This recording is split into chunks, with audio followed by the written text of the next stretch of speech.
CaptchaCast episode, whatever the fuck it is, I don't even know. I love that I've done enough of these at this point that I don't know what episode I'm on, man. That's fucking awesome. I love doing these fucking podcasts, man. Good way of just fucking airing some thoughts out. It's a good way of talking to myself without being crazy.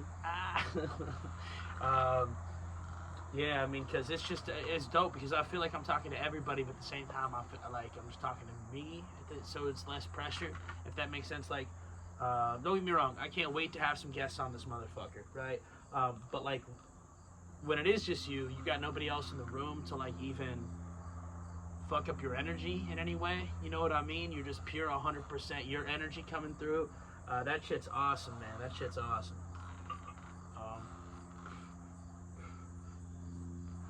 Out here episode, I think we on like 7 or 8, I'm pretty sure is what we're at. But yeah, I'm just chilling. I know I just did one recently, but I've just been enjoying these podcasts so much, figured what the fuck, might as well do one today as well.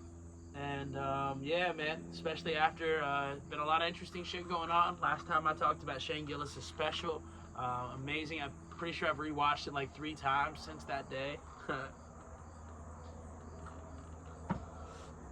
But a few things have happened since then too. Obviously UFC 293 happened. Shit was insane. Few upsets, man. It was crazy. Well, first of all, you had the one guy who was dumb as shit. I can't remember his name. I only watched the last like 2 fights. But I can't remember the one dude's name. This is before I watched it. I just saw the highlights of this the next day. But he was he won his fight, and then their DC's interviewing him. Then he goes, he's like, starts slurring the fans and shit and swearing at the fans and like calling out the fans and shit. Like, what a fucking dumbass, dude. What a dumbass. Like, what? I could never understand doing. Like, you talk your shit about another fighter for sure. You know what I mean? You're supposed to. You gotta try to kill the guy. You know what I mean? You got you got to mentally prepare for having to really inflict serious damage on this man. So. Yeah, do that, but don't talk shit to the fans. The only reason that, like, you're here, you know what I mean? And the people that are going to propel you forward. Like, that's crazy, dude. But yeah, so DC, the only time I've ever seen it in my life, DC cut the interview short. It was fucking hilarious. But the main 2 fights, Alexander Volkov versus Tai Tuivasa. And Tai was the underdog significantly in that fight somehow. And he showed it. I mean, he lost pretty decidedly, tapped out. The other dude got him in a crazy ass choke. I've never even heard of it before. I can't remember what they called it. It was like a name. It was like the Coleman choke or something. I can't remember what it was. That's not right. But it was something like that. But it was weird. This choke, it was like, they said it was a version of a rear naked choke, which is like that. I don't know my shit, but I think it's like that. I think it's a rear naked choke. But it was different because he said you're pushed into like the side of his neck or the side of his head. Like, so it's a weird ass way you're cutting off the airflow, but it was clearly effective. Tai tapped, man. That was a good fight though. It wasn't really a good fight, but the other dude, Volkov, dude, he just looked fucking incredible in that fight, dude. He looked like a killer. And yes, there was that fight. Then was the main event. Adesanya versus Sean Strickland, and bro, I'm like the biggest Izzy fan in the world. But I like Sean Strickland a lot too, even though he talks a lot of shit, and he says a lot of dumb shit, and he's got a really done a lot of really fucked up shit in his past. It's just the adversity he's overcome, and fighting that fucking terrible upbringing, man, to like find a way to carve a success out of it. And so I think that's just the way he talks. I think that's why he has so many like controversial things said and all that. I think that's just how he talks, just how he was raised.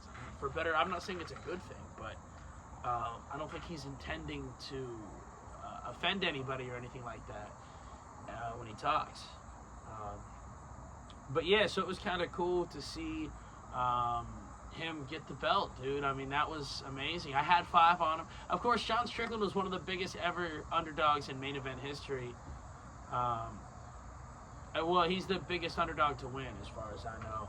But of course, so I was like, you know what? Just for fuck's sake, I'm gonna put 5 on him, right? And I was like, if Sean Strickland's going to win, it's probably going to be by knockout. Because that's what he does. He's got a lot of knockout wins. He's a good striker. He's going to get some big shots in there. It was like, I put 5 on it, would have gotten like 45 or something. And of course he wins, but by decision, not by knockout. I was like, fuck.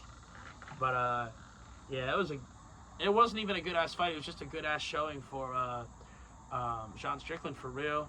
Izzy, man, much love to Izzy. He's still probably my favorite fighter, dude. But he really didn't show up. I've heard people say something about he might have been hurt. People are saying he was like pointing to his neck afterwards or something. He might have had a neck injury or something. So that's interesting. We'll have to see if any news on that comes up. But he definitely didn't look like himself, man. It was interesting.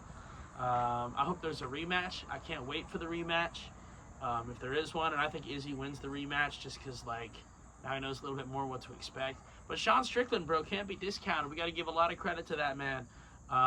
It's not even, it's kind of like Izzy said a little bit, because Izzy said, like, skill-wise, he's nothing too crazy, nothing you haven't seen before, but it's, he has nothing to lose, which he was right about that, but it's also his tempo and his rhythm and just, like, his unorthodoxy as far as fighting goes. Like, he stands so close, dude, and he's so high and tight, and he stands so close. The opposite, Izzy loves keeping a distance with them long fucking limbs, right? All the way back here so he can throw a kick up here, throw a hook, jab, jab. Like, he loves keeping you a distance like that. Izzy fights not emotionlessly, but, like, it's like a peaceful yin-yang type of, like, it is peaceful, yeah. It's like a finding peace in the violence, yin-yang, beautiful type of thing. Completely the opposite of Sean Strickland, who's just going in there. And dude, you can go to YouTube and you can listen to audio of Sean Strickland in the cage, and he is literally, he's up there, he's all high and tight, he's fucking doing the boxer thing, like, and he's using every emotion, all the shit that happens in that dude's day-to-day life where he just wants to kill motherfuckers, because you can tell he does all the time. And he just uses that in the fight, and you can hear the audio in the YouTube videos from his fights, and he's literally sitting here saying, "Come on, motherfucker! Stay down, motherfucker! Come on! You can hit me harder than that! Come on! You can, So you can literally hear that in the videos, dude. And that's just such the opposite of Adesanya. I felt like it was going to give him problems, to be honest, especially after I saw the press conference.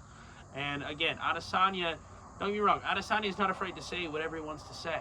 That's why I like him. But at the same time, what he wants to say is real, like, peaceful, meditative, like, calming, centered, balanced shit, which, don't get me wrong, is also why he's my favorite fighter, because I love shit like that. I love that that's what he wants to express to the world, is that message. I think it's beautiful. But at the same time, Sean Strickland's a completely different animal. He doesn't have any of that. He hasn't gotten to the level yet of, this is the message I'm trying to get out, right? He's kind of like, I feel like he's a very reactionary person, right? And again, probably due to his upbringing, all the shit he's gone through in his life. But I feel like Sean Strickland is always in fight or flight mode. Fucking always. Non-stop, right? But because of that, you know you're getting really genuine reactions. And you know that the shit he says, even when he's joking, I think a lot of times he's joking, is really genuine, just because, like, it's reactionary. So that's what I respect about him. But even in the press conference, I thought Izzy didn't look like himself. I thought it was a weird angle to take the the Chinaman shit talk and lean into it. Just kind of with everything in the world right now, like, nothing against China or its people. Obviously, it's the government that's fucked, but, like, I thought it was just a weird angle to lean into when the fight was in Australia. Personally, I thought it was a weird angle. So even then, but it wasn't even that. I was like, okay, whatever. I could see where he's coming from. He's won championships in China. He's probably trying to be like what I just said. The government's fucked, not the people. The country of China's dope, and the people of China are dope, right? That's probably his message. But either way, so there was that, and then, but just the way he was in the press conference, like, it was like, he even said, when you argue with a fool, the observer doesn't know who's the fool and who's the wise man, or who's the fool and who's arguing with him, or something like that. So in that instance, I get where he's coming from, but I still feel like when he did speak, it just wasn't your normal. Usually when Izzy speaks, man, you get this deep-ass anime type, like, life-changing quote. And to his credit, I'm sure that's tough to, like, do all the time. Every time you have a mic. I mean, this man's got a podcast that he releases every week, I'm pretty sure, maybe even more often than that. This man's got like all these types of different ventures where he's holding microphones and giving you these quotes. So I'm sure it's hard to stay on in that all the time. But that being said, when you want to most be on is the day before fight night at the press conference. You know what I mean? So as soon as I saw that, I was like, he might be in trouble. And then as soon as the fight started, bro, you could just tell, just hit the rhythm. Sean knocked him down instantly and almost knocked him out in the first round, bro. I thought they were going to call it for a second. And Izzy does a really good job, finds a way to get back up. But ever since then, he just didn't look the same. I don't know if Sean fucked him up on that first knockdown, or if Izzy was just thrown off by the pace and didn't expect it to be that difficult. And he was like, oh shit, now I don't know what to do. That's weird for Izzy to think, but that's how it looked based on his body language. So, like, I do feel like there was an injury or something that had to have played a part.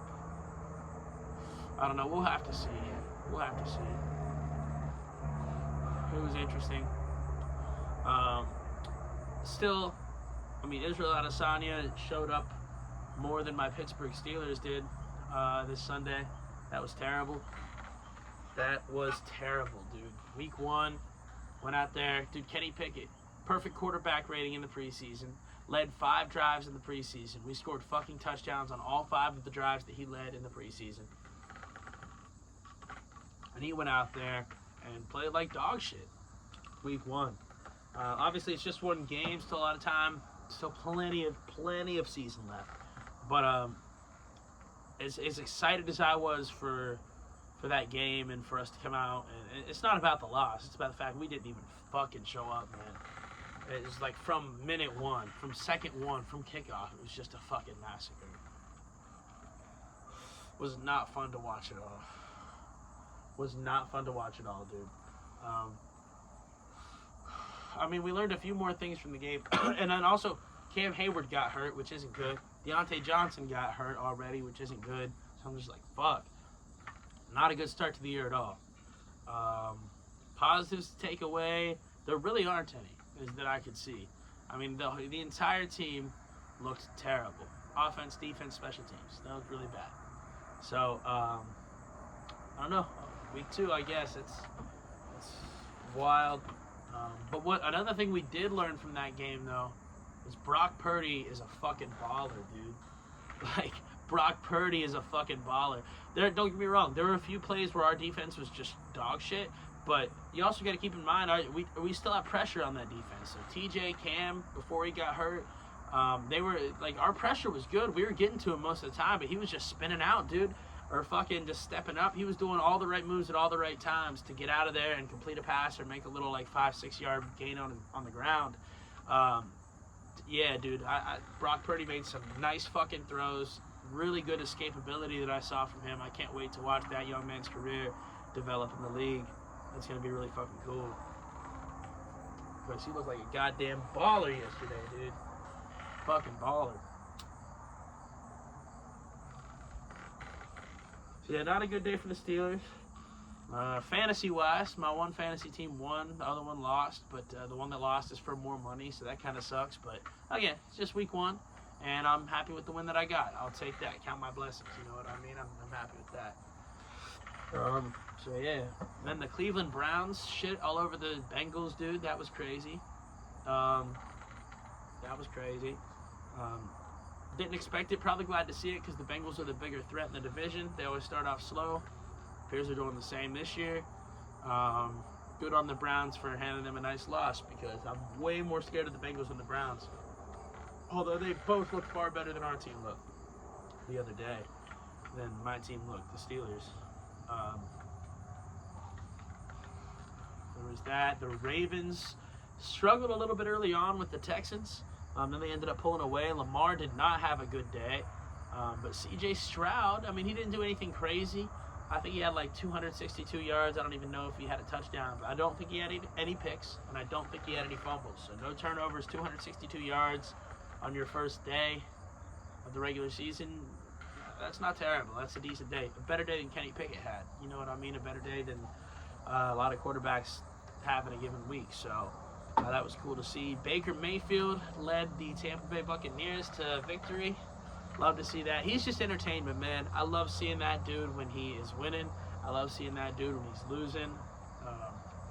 He's just must-see TV all the time, dude. It's cool to watch. Yeah, Baker, I think it was just a one. He didn't do anything crazy in that game from what I saw, like stat-wise. But, hey, he led him to a win. That's the stat that matters, you know. And I think it was like a 1-point victory. But good win for him. And the Cowboys shit all over the Giants last night, 40-0. That shit was incredible. Somehow, even though that's the case, Brandon Cooks only got me 2 receptions for 22 yards for my fantasy team, but it's all right. First game with a new team. Team won 40-0. Can't blame him, you know what I mean? But it would have been nice if he got in on a little bit of that action, because that's the league that I think is the higher paid league, I'm pretty sure.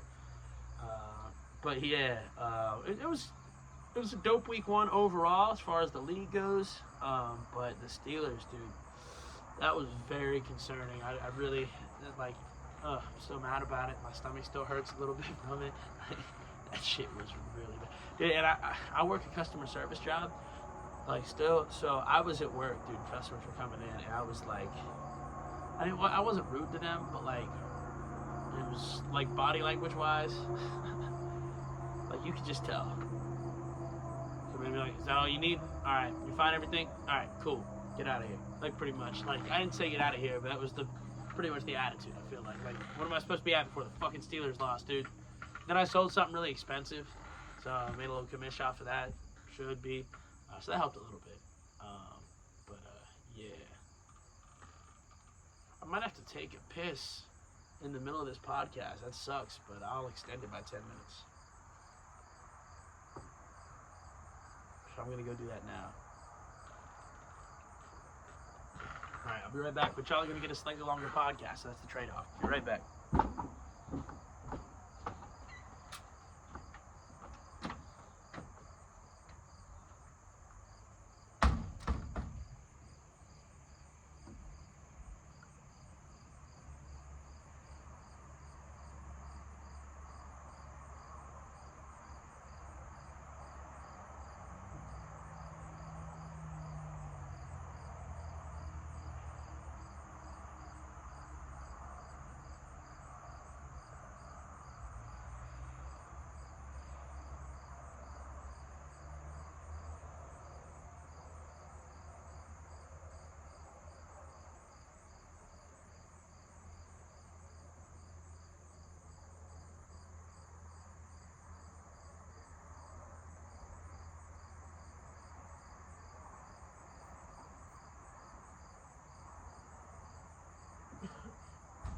And we back, and we back, and we back, and we back, and we back, and we back, and we back. Even better than I was the last time, baby.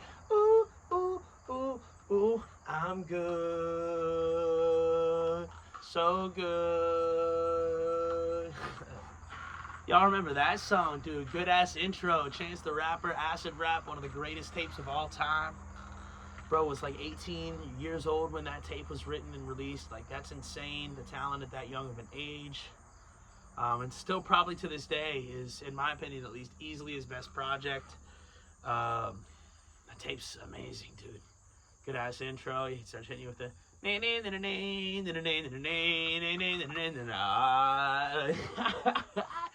love it. Love it. Time, baby. Ooh, ooh, ooh, ooh. I'm good. So, raps just made me anxious, and acid made me crazy. Them squares just made me loser, but that wax just made me lazy. And I still make these songs, and I'm gonna make another. You ever actually hear me better? Watch out for my brother. Better I take that deal. Oh, that song's so fucking good, dude. It's just getting me hyped right now. Love that song, man. Yeah, shouts out Chance, dude. That shit's dope. That shit's dope. Yeah, so what have y'all been up to? Let me know. Nobody actually fucking comments on these things yet. But fucking comment, dude, and let me know what you want me to talk about. Because I just sit up here and talk about whatever the fuck I want to talk about. I mean, it is my podcast. I'll do that at the end of the day anyway. But I'd love some suggestions, man. Leave some suggestions. Leave some suggesties in the commies. No, not the communists. Don't. No, leave some suggestions in the comments. How about that? How about that? Cash me outside. How about that? Shit, yeah, so it ended up being a beautiful day out here. It's been feeling a little bit more like fall lately. But today's still a little bit cooler, but ended up being a pretty nice day. I fumbled a bag last night. There was this girl I used to work with. I was supposed to go fishing with her today, and she hit me up last night or yesterday. No, it was last night around probably like midnight, and she was like, hey, I might have to cancel. Can we reschedule? I just have a lot of family shit going on right now. So, you know, me thinking I know the fucking situation, you know, at all times. I'm like, oh, because I had been feeling this energy, this like telepathic type connection with her, you know. I was like, some crazy shit's gonna go down when we fish. Like, I'm gonna bait her hook or something, you know what I mean? Like, yeah. She can bait mine, mutual baiting. No, I mean, would have been dope. But anyway, so she sends that about, can I reschedule? And I text her. I was drunk, maybe or maybe not, a little drunk at the time. And so I text her this big, long fucking list of shit, dude. That was like, I was like, yeah, no, that's definitely fine if you need to reschedule. But just, you know, don't be worried or nothing. Don't be afraid or something like that. I was like, I'll just tell you right now, like, you're beautiful as fuck. And you worked with me long enough to, like, I'm not fooling anybody. You know I don't mix my words, so I'm just letting you know I'm down to do everything from fuck to fish. I literally said that.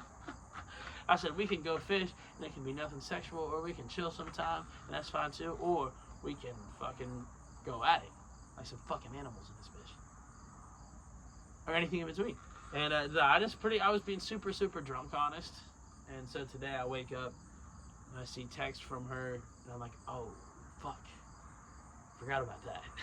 What did I say?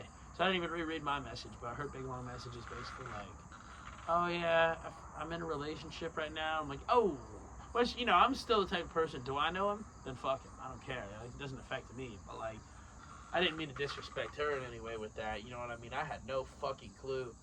I had heard she broke up with her dude or something. But it is what it is. You'll get some bags and deliver them to the end zone, or deliver them where they need to go, and you'll get some bags and you'll fumble them, and that's life. So it happens. It happens. As the great Jay-Z would say, on to the next one. So yeah, just chilling here, watching Black Mirror, starting to see shit like perfectly clear. I hope you can hear. Yeah, I'ma steer my life to the path with this wheel. Talking the wheel of what? The wheel of fortune. The one that we all be on. The one that we ain't gonna stop. The one that we riding on. One that we hitting them drops. Yeah, climbing up big, big hills. Highs and lows, man. You know how it feels. Yeah, trying to get a bitch filled. Yeah, I got the big dick feel up in her. Yeah, you know, you need to pull it out like a splinter. Cause she ain't trying to get pregnant. Yeah. Yeah. A little fucking freestyle in the middle, why not? Shit, hell yeah. That shit was lit. That shit was lit, dude. That shit was lit. It wasn't that good or nothing. It was crazy, but it was fun. It was fun. It felt nice. Yeah, bro, but for real though, I have been watching a bunch of Black Mirror lately, dude. That show is incredible. If you haven't seen Black Mirror, that show is incredible. It's crazy. It's like life-changingly good, because it's all like, it's every episode's self-contained, but there's a bunch of Easter eggs and allusions to other episodes. So the going theory is they all happen in the same universe, which is like a dystopian universe. And it's crazy because the older seasons, I used to see it back in the day, but I never really like watched it fully from front to back until now. So I'm doing that now. But I remember people saying to me recently things about, and I was like, yeah, that's kind of true. Back in like 2011 when that show first started, it all was like, oh, that would be scary if that was true. Like, wow, that's wild. And then now you watch episodes, and even the old episodes back in the day, and you're like, holy shit, that's not too far away from what life's like today.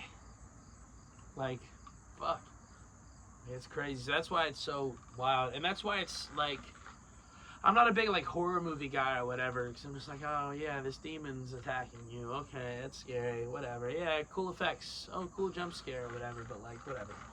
But the stories on some of those and the parallels to real life or just like technology and where it can be taken. Like there was one episode I saw today, and it was just these like survivors, like scavengers, and this whole episode was shot in like black and white to make it look like an old 50s horror movie. It was dope, like a monster movie. And there were these survivors, scavengers, and what they were surviving, it looked like it was like a zombie movie type of thing, right? And then you come to find out it's fucking robot dogs, like automated robot dogs, like the fucking kind that are actually being developed by that one lab that we've all seen the scary ass YouTube or Twitter videos of or whatever. And we all saw them and we were like, oh shit, that's terrifying. Really good effects, that's gotta be fake. And then it turned out to be it's goddamn real. Like shit. Yeah, whole episode they're getting hunted by them. They're using fucking machine guns and trackers that are barbed and go like 6 inches into your skin and shit and fucking all this crazy shit, dude. It's terrifying. It's such a good show. But it's a good show because I feel like I'm learning shit while I'm watching it. A lot of the themes center on technology. And the first episode's really different. I still like the first episode, but a lot of people say that you shouldn't watch the first episode like first because it's not the best representation for the show, which I agree with. Reason people say that is most of the episodes are very dystopian, very technology based with a crazy twist. The first episode definitely has some crazy twists, but it's not really technology based. It's more just based about how our political and media system works, which is also really fucking interesting and I think really useful for people to watch, and they need to watch it. But yeah, that's fair to say that it's not a super accurate representation of the show because it doesn't really center on like too much dystopia or technology. But yeah, it's a really good show though. It's a really, really good show. And then there's a choose your own adventure one too, right? I watched that one today as well. So it's like, I don't know if y'all have read the choose your own adventure books, but it would be like, if Johnny should fuck the dog, turn to page 47. If Johnny should give the dog a ball, then turn to page 23 or something. You know, it'll give you 2 choices and you should turn to a different page to select them. And so it was a show like that. And it was a really cool concept. Really cool concept. I don't want to spoil too much. I'll just say it's kind of corny how they did it, but it ended up working really well because it mind fucked you and it made you think a lot. And basically the concept of it's a show about that where you choose your own adventure. So it's a show. It's a choose your own adventure show based on a choose your own adventure game based on a choose your own adventure book. So there you go. It's like fucking rushed and nesting choose your own adventure shits. Like that's wild. It's wild. It's dope as fuck. It's a really good ass game, dude.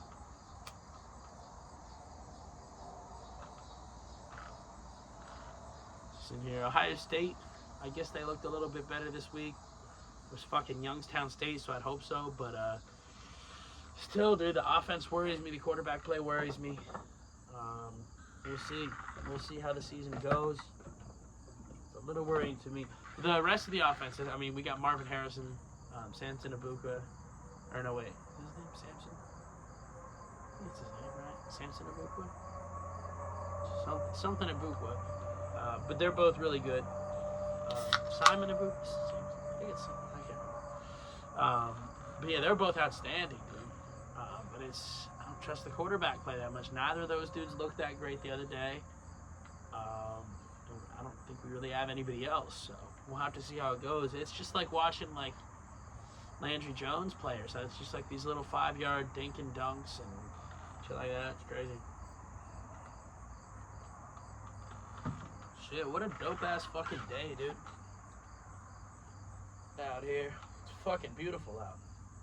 It's getting into fall now.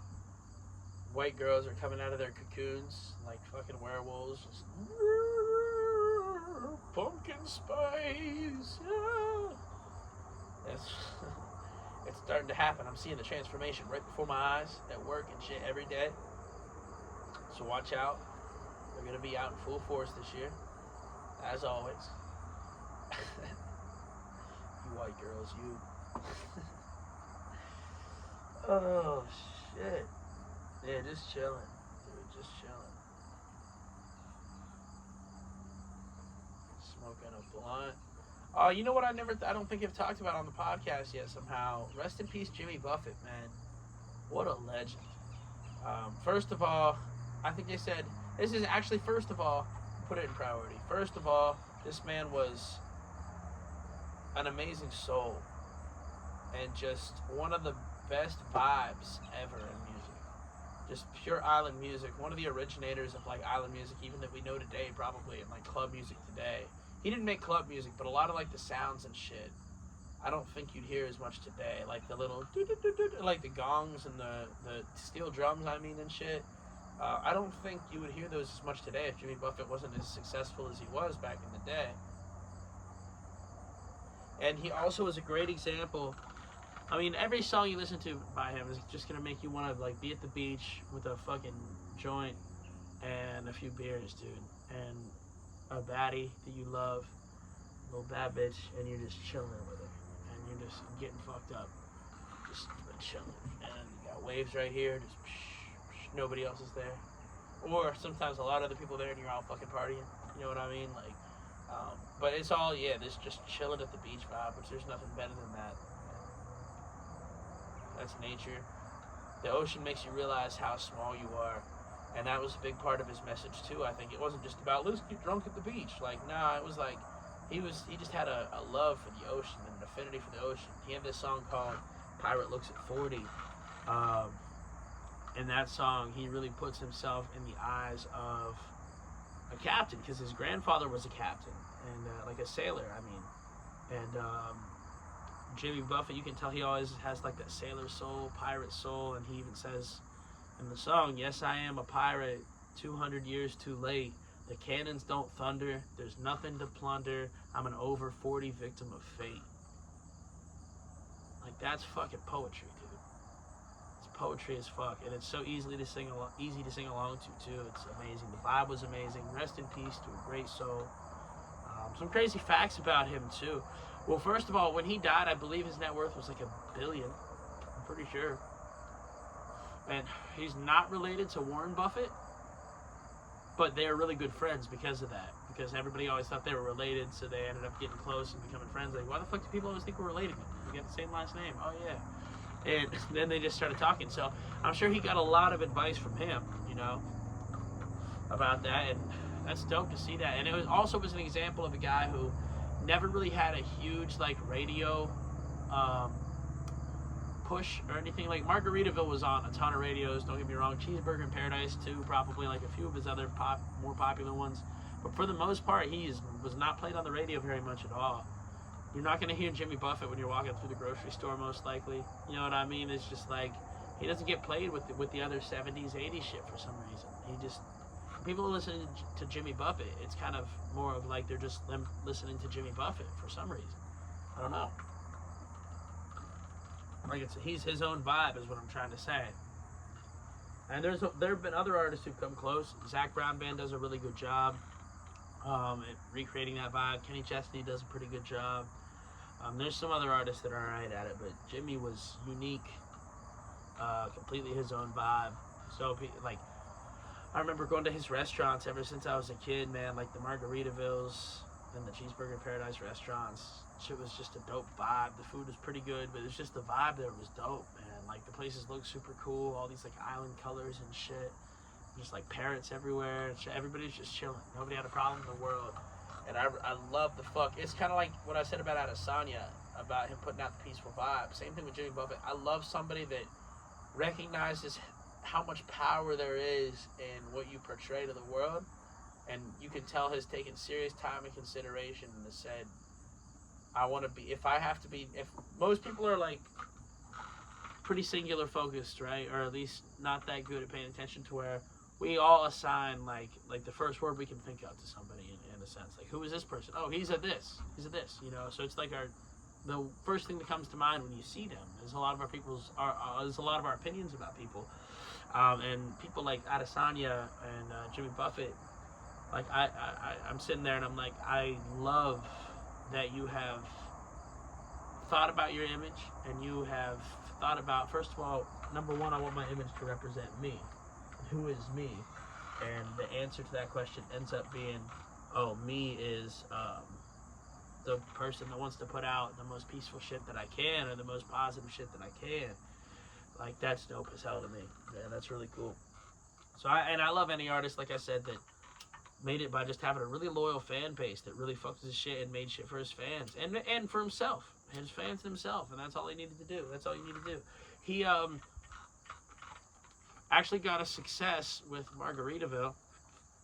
So he was playing country music in Nashville or something, as in his 20s or something, and then he goes down to Key West.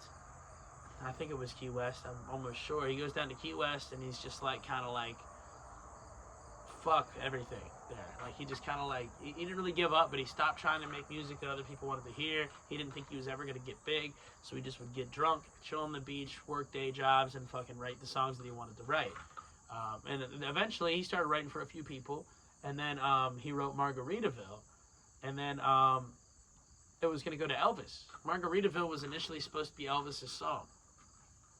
I feel like not a lot of people know that. Nobody I've ever heard talks about it besides me.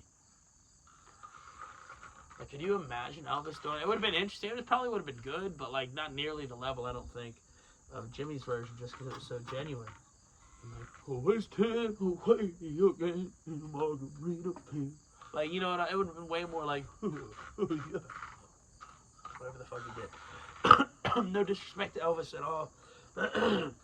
I just personally am more of a Jimmy Buffett fan. I like that style, that more laid back, not as gimmicky, not as costumey, more like focused on the music and the appearance, you know what I mean, type of style. But yeah, Margaritaville was originally supposed to be Elvis's song, and then Elvis died on the toilet. It's a true story. I guess he had this condition where he'd get really constipated all the time. And back then, I guess it was like taboo to have gastrointestinal problems for some reason, at least for men. Because I guess it was like, I don't know, I guess it was like, oh, you're not a man, you can't even fucking shit out your own food? Like, what kind of a man are you? Like, I guess it must have been some, I have no idea. That's the best explanation I can come up with, because why is there a taboo around constipation? So he didn't tell anybody, and he didn't fucking get his meds and shit. So that's why I read something that said every picture you've ever seen of Fat Elvis is actually just Elvis after like a few days, or he's eating some shit, or eating some shit that was like not good for digestion, and eating a bunch of that shit over the course of a few days, and then he just hasn't shit for like 2 weeks. And you've seen it, like, I think that was literally the numbers, like, and then that's why you see him all ballooned up, because he's got 2 weeks worth of shit right here. Well, yeah, dude, that's gonna kill you at some point. And he never got meds or nothing from it, never told anybody about it. And so then that's why he died on the toilet. He had another one of those like 2 weeks worth of shit building up. He was sitting on the toilet, and I think he pushed too hard, and he had like an aneurysm or something. That sucks, dude. That sucks. That's like a nightmare. So every time I like don't shit for more than 2 days, I'm like, holy fuck, time for some activity. Oh, I want to pull an Elvis. I want to pull an Elvis. Come on, activity. Come on, probiotics. Come on, you can do it. Like,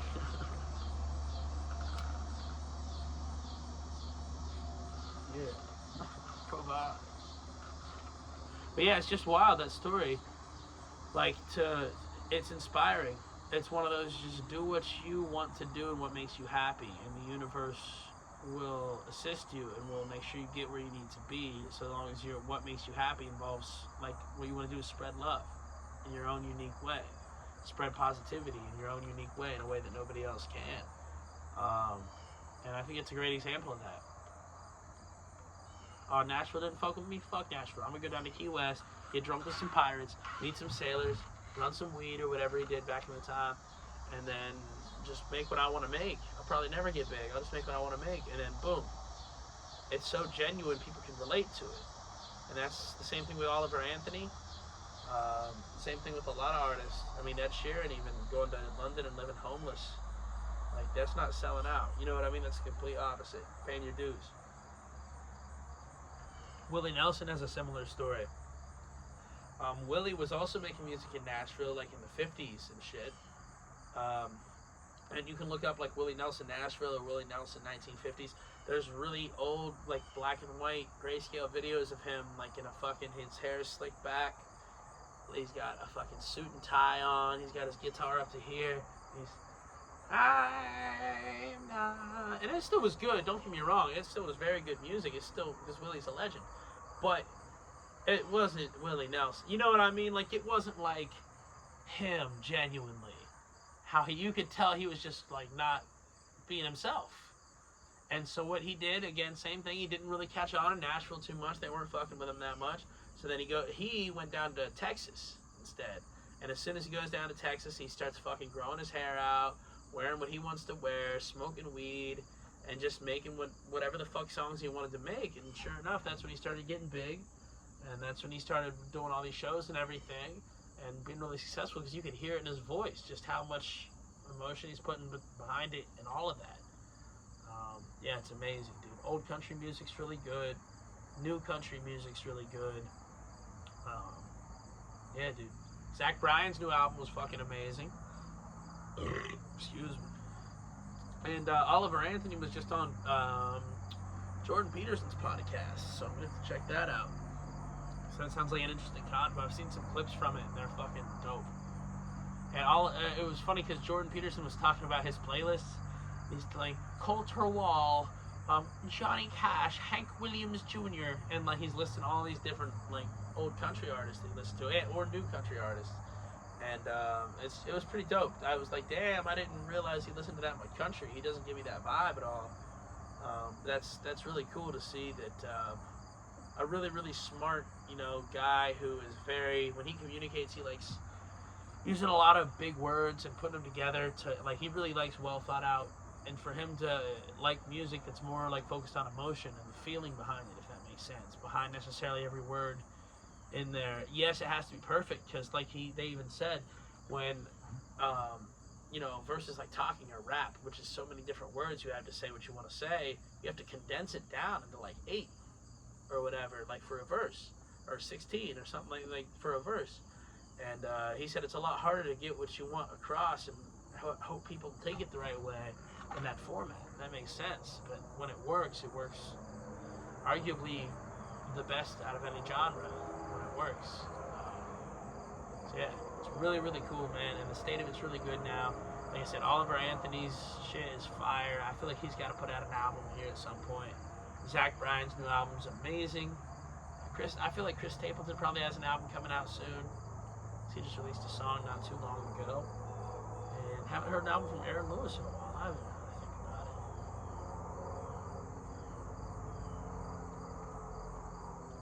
So yeah, good things. Good things are happening in life. Still a lot of fucked up shit too. Like, did you hear the shit they're doing to RFK now, dude? It's crazy. So not only have they denied RFK Jr. Secret Service, but now they made up some rule. I don't know the specifics of it because it made me so mad to even hear about it that I still need to research it completely, don't get me wrong. But basically they've introduced some rule that basically says, the Democratic Party has, that is, that basically says anybody that sets foot, any candidate that sets foot in the states of Iowa or New Hampshire, their electoral votes, even if they win all the votes themselves, their electoral votes will go to the other candidate. Like, what the fuck? Like, how is that legal or constitutional at all? Where the fuck did that come from?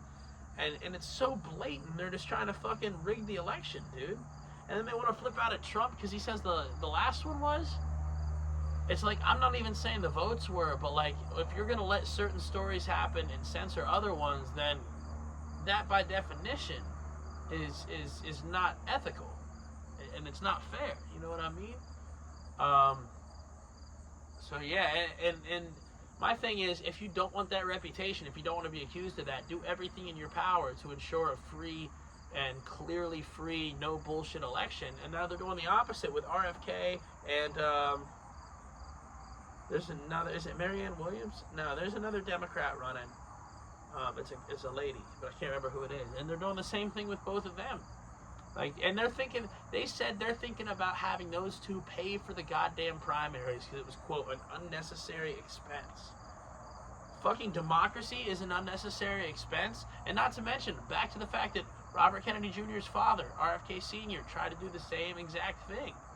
He was running against an incumbent who nobody liked, who had a bunch of scandals around him, and he ran on a very similar platform of unity and bringing people together, and much like RFK Jr., his likability rating was soaring. It was huge. Except for, unlike RFK Jr., although I think RFK Jr. can win, and I think if it's him versus Biden, RFK Jr. wins, because nobody wants any more of Joe Biden's old ass, old forgetful ass. But unlike him, Robert Kennedy Sr. was hugely popular, like hugely, I'm saying even on another level than RFK Jr. And like he was going to win the election, and then he mysteriously gets killed by his own Secret Service officer. That's pretty fucking interesting. And now you're telling me that, oh, we're not giving Secret Service to Robert Kennedy Jr. And, also, we're telling him that if he sets foot in the two most important primary states, we're giving those states to Joe Biden. Like, what kind of dystopian-ass banana republic shit is this, dude? Like, what the fuck? And they're expecting people to stand for it, and then you got this fucker Biden walking into fucking press conferences with his fucking, he's got a mask on, and then he takes it off, and then he says, mask up, and then he holds it up to the fucking camera. Like, fuck you. Imagine telling somebody that, to me, it's either one of two things. It's either they're so fucking stupid, they think people still buy this bullshit, or they're trying to tell us you're going to comply. It doesn't matter. We have the power. But I disagree. It only, like, the people always have the power. That's all I'm saying. The population always has the power. It's a pure numbers game. The people always have the power. But which is it? Are they that fucking stupid? They think people are still buying this COVID bullshit? Mask up, keep your distance, even though there's no scientific evidence to back any of that. Or are they trying to see how far people will comply to make notes and adjust social behavior accordingly, in their opinion? We'll see. Because it's weird. Now you got CNN turning on Joe Biden, and they're CNN is just now realizing, hey, Joe Biden's old and appears and acts very, very fucking old in every situation he's ever in. And they're still tiptoeing around it. They're like, you can appreciate everything everybody's done for you, which is nothing. He's done nothing for anybody. While still realizing he shouldn't be running again. And they're saying 70% of the country is saying he's too old to run, which, yeah, 70% of the country's been saying that since goddamn 2020, dude. And then they were like, give him a chance. And then he was worse than we ever thought he could be. Like, it's insane. It's fucking insane. So, yeah, we'll see. We'll see what happens. I just think it's crazy what they're trying to do. But, yeah, you got CNN now turning on him. But then you got Gavin Newsom going on interviews and saying, no, he's not too old to run. Not at all. I don't think he's too old to run. So it's like, what's their play? What is the Democratic Party's play right now? I don't know. And it makes me a little... I feel like either they have an ace up their sleeve or they're just really overconfident. And I don't know. It's got to be one of those two. Because I would say... I would have to guess the vast majority of the country is sick of their bullshit. And almost everybody realizes how much bullshit the indictments against Trump are, and it's all this politicized shit that every politician does. Half of it is really far-stretched crimes like January 6th or fucking the election shit. He got in trouble for asking for a recount. He got indicted for asking for a recount. Find me those votes. Like, that's asking for a recount. That's not threatening. That's not election interference. Grow the fuck up. Like, everybody realizes that's bullshit. Trump gets more popular every time they try to do that. I didn't like Donald Trump. Now, I fucking love listening to him talk, man. And I look at him like a victim. And I'm like, damn, the shit they're trying to do to this poor guy. Like, he's just trying to help. I think he really is just trying to help. Yeah, he's an egotistical maniac. He's also trying to help himself. But, like, he's not trying... I don't think he's trying to hurt anybody. You know what I mean? It's weird. So I don't know. It makes me nervous. I don't know though. I don't know if Trump can win again because Trump is starting to be back on his off the rails shit, which is good. People wanted that. He's starting to say some good off the rails shit. Then he's starting to say some like the flip flopping on the vaccine and all that. I'm gonna need to hear a definite stance. I do like that he wants to get out of the Iraq war. That's my biggest thing. Or the fucking Iraq war, the Ukraine war. What's the goddamn difference? Pretty much the same thing. Except for actually, no, it's not the same thing because we've spent about like 300 times as much already on the Ukraine war than we did in all of Afghanistan and I believe all of Iraq. And you're paying for it. And I'm paying for it. And I don't know why the fuck we're over there. I do. I know exactly why the fuck we're over there. What I'm saying is I can't find one good actual humanitarian reason for us being over there. It doesn't exist. We wouldn't be in this war if Trump was still in office. There's not a chance. Trump and Putin respected each other. People hate that, and because Putin is, he's a dictator or whatever, but I don't understand why people would rather them not get along. Yeah, we don't have to agree with what he's doing in his country, but, like, that's his country. He rules it. We can't just go in there and fucking take it from him. Even if we wanted to, we can't. We're outnumbered. He would beat us. He has all the nukes, and he's crazy enough to fire them at any second. I think they have more than we do. So, like, you better be friends with him. You know what I mean? Like, people living in this fucking idealized world of, like, maybe if you were just nice and call them the right names and pronouns and all that. And it's like, no, dude, like, shit happens.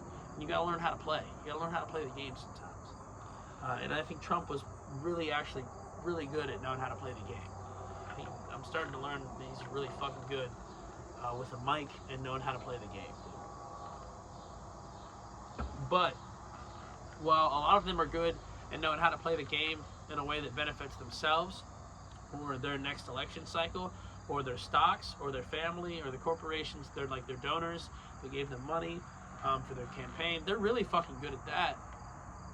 But I really don't think Trump cares about most of that bullshit. I'm sure there's some corruption in there. I'm sure there's some.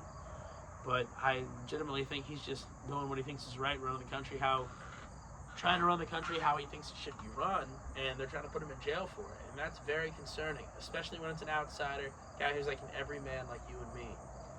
That's very fucking concerning, man. And I'm not even a Trump supporter. I don't even know if I would vote for him. But I'm starting to like the guy. The more they try to fucking put him in jail, the more I like him, man. Vivek's still my dude for the Republican Party, but he's a little bit of a loose cannon too.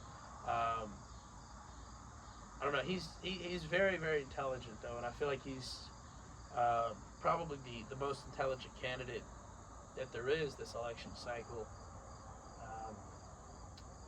Probably, yeah.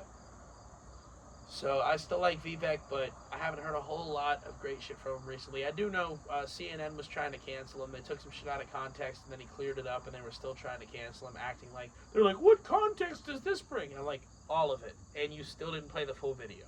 Like, you still took it out of context, but even the part that you took out of context made it clear what he was trying to say, and it's not what you're saying he was trying to say, you fucking goons.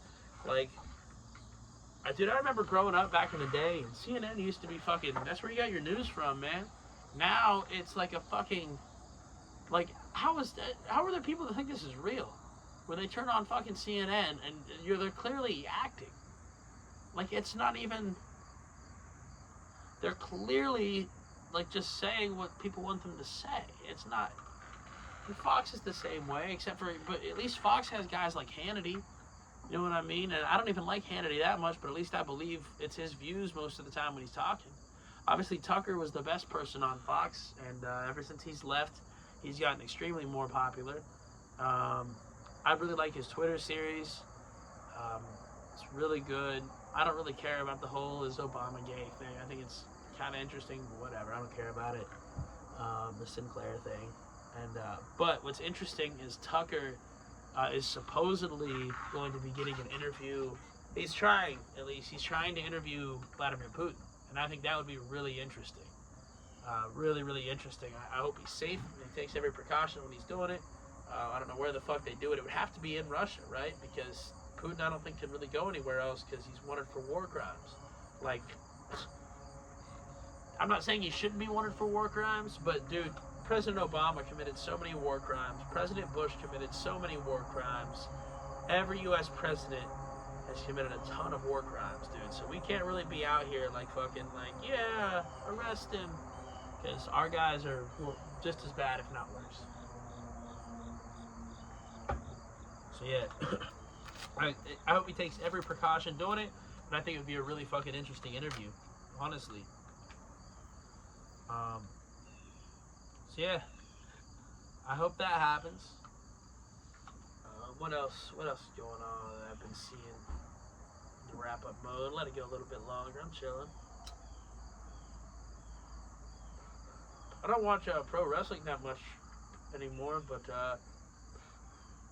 I've been seeing this whole CM Punk drama that's been going on. Kind of crazy.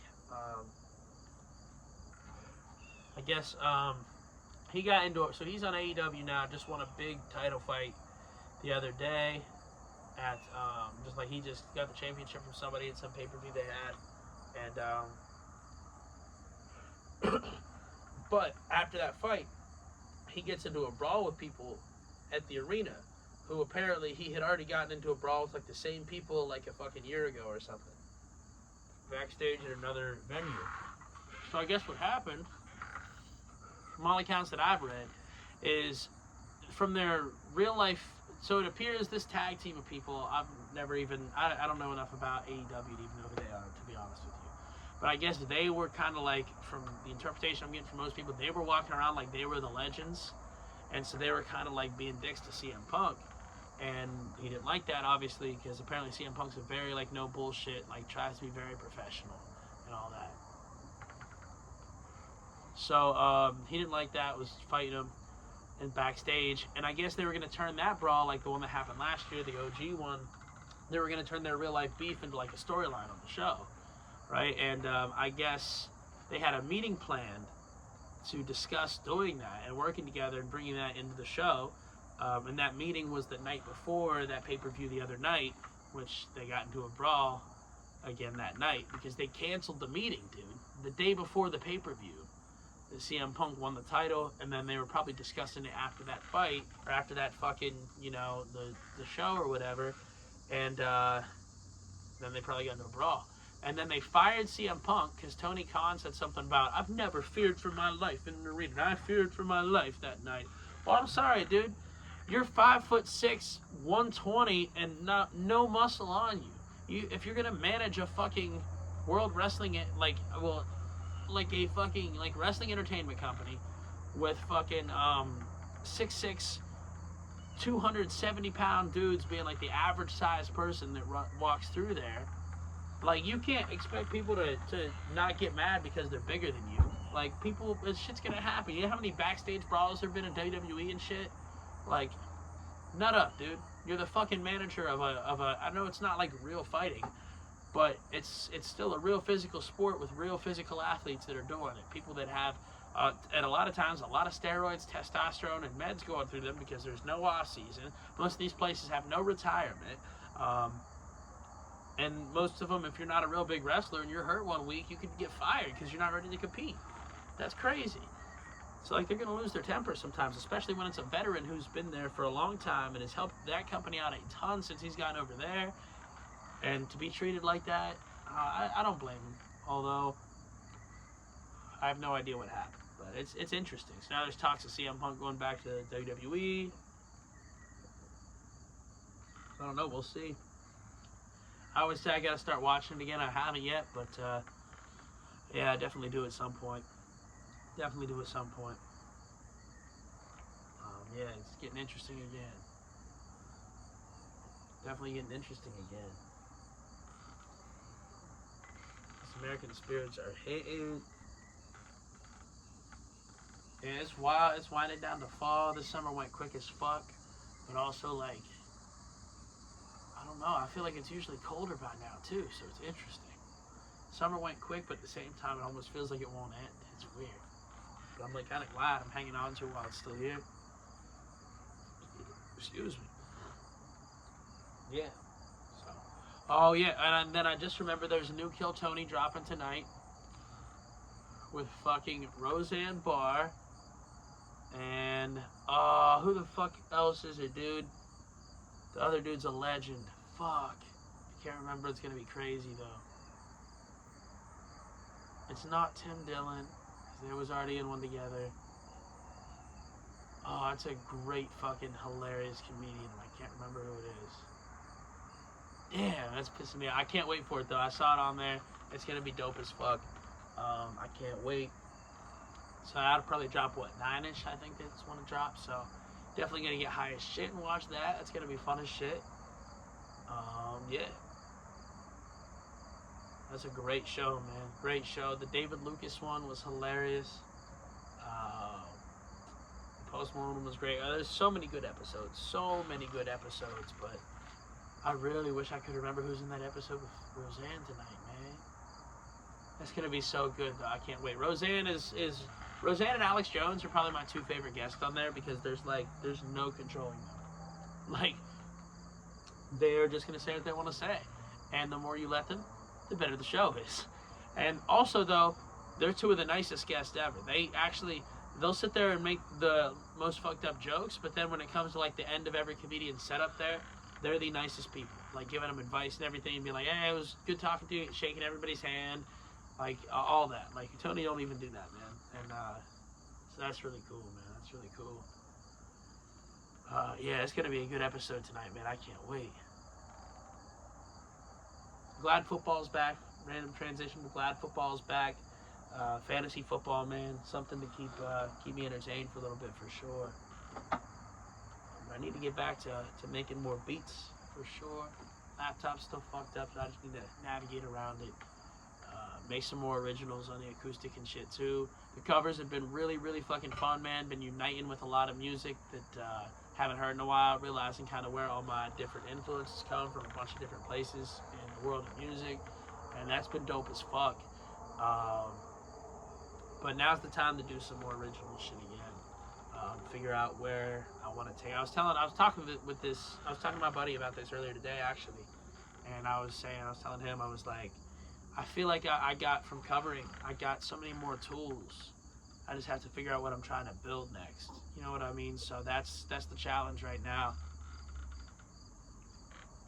And yeah, it's gonna be interesting. I already have the album art for the next Captcha tape. It's sick as fuck. Shout out Art by Haley MC. You can find her on Instagram, and probably that's probably her Twitter too.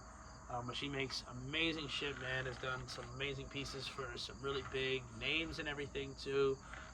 She's incredible. But yeah, she made me some dope album art for the next tape. Just gotta wait and see what it's gonna end up being. It's gonna be really fucking cool. Yeah, it's gonna be really dope. I just gotta see exactly what I wanna do with it. You know what I mean? Like, I have some ideas. I have some songs made. And the songs that I have made, I really like the theme of them, but they were definitely really, really incomplete. So I have to decide do I hone them and do I make them complete, or do I you know what I mean? Like, do I completely start over, or do I change some of the songs and make them better? You know, obviously I make them better either way, but do I change them more, change the song structure and shit, go back to, I don't know, a lot of different ways to go about it. So it's gonna be fun. It's gonna be interesting. And I'm just waiting to get the signal that I'm really in go mode for that project. And I'm getting there. I can feel it every day. I'm getting closer to it. But I feel like at one point I'm just going to have the fucking idea pop up. This is what it is. This is what you're supposed to make. And then after that, it's going to be that deep grind mode with it again. You know what I mean? And it's not like I'm not grinding right now. I'm enjoying acoustic shit. I'm enjoying podcasts. Trying to figure shit out with jobs and shit. Make as much money as I possibly can without selling my soul for it, obviously. You know, I never want to do that. You know, it's paper. It's fucking paper. So yeah, man, an interesting road I found myself on right now. I feel like that's probably all of us. But it's been a good ride in general, honestly. Can't complain about too much right now. I'm sure I could, but the old phrase goes, nobody would listen to me even if I did. So You know what I mean? Ain't no use in that shit, man. Ain't no use in whining. Ain't no use in complaining. Ain't nobody gonna come fucking rescue you from your shit. Just believe in God. Know God's got you. Just trust His plan, dude. Trust the plan of the universe. Like, trust everything is connected. Everything. There's the collective human consciousness and all of that. There's love. There's a purpose. There's a meaning. There's a reason for everything. Trust in that. Trust in yourself. Better yourself, make yourself the best you can be. All you can do is react to any situation you're in, so hone your reactions, hone who you would want to be. Your life is a movie, so what would your favorite character, not even a specific person, what would the character of you? You get to make an original character.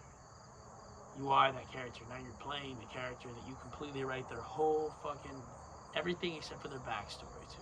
You have their backstory. You get to write their next move. What do you want it to be? Captcha out.